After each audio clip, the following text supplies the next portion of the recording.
السلام علیکم ورحمۃ اللہ وبرکاتہ۔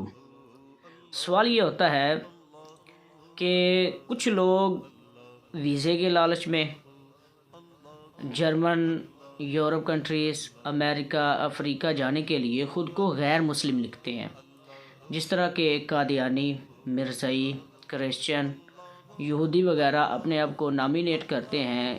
اس طرح سے اپنے آپ کو غیر مسلم ڈکلیئر کرتے ہیں۔ تو کیا ان کے ایمان پر یا ان کے جو یہ عمل ہے اس سے حکم کفر لگے گا یا نہیں؟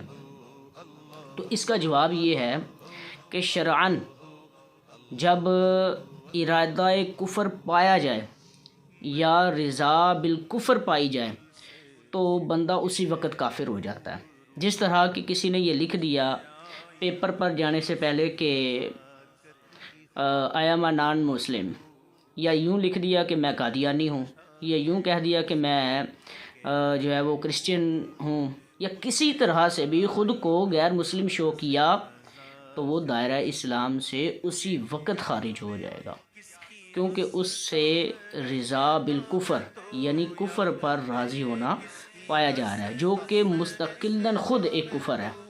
واللہ اعلم ورسولہ اعلم۔